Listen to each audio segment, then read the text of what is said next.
明年1月13号特别选总统，民进党的赖清德甲民众党的郭文德今仔拢召开长照政策记者会，两个人拢表示讲要增加住伫机构的补助。赖清德是表示讲，逐个月会提悬补助15000块，郭文德是讲一个月上侪要补助3万块。目前呢，进行连署的鸿海创办人郭台铭伊是提出2030年机车全面电动化的政见。2024的大选剩无4个月，各党总统参选人拢提出因双人目的政见。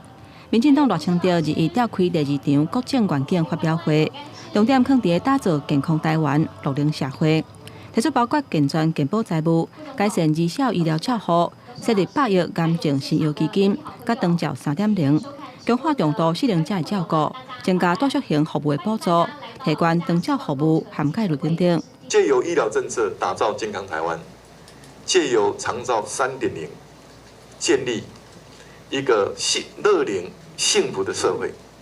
要批评目前的长照制度，那就让他批评吧。工作让我来做，我会卷起袖子推长照3.0。那同一天，民众党郭文德嘛宣布7大长照政策，同款要增加多属性机构的补助，还有长照支出扩增到2300亿。成立中央长照保险局，还有提供家庭照顾者现金补助等等的内容，而且针对目前政策的问题，提出伊的见解。目前的长照为什么做不好？很简单，钱不够。所以目标GDP 的1%，如果有2300亿，还是要一个中央的一个机构来处理。我们要成立一个长照保险局。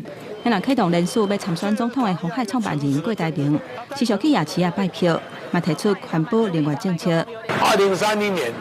我希望100%给它换成电动摩托车，所有的费用由政府来吸收，换电的设施比便利商店还要便利。郭台铭表示，伊若选调，政府会负担所有的费用，达成2030奥多拜全面电动化的目标，来换人民的健康甲经济成长。记者综合报道。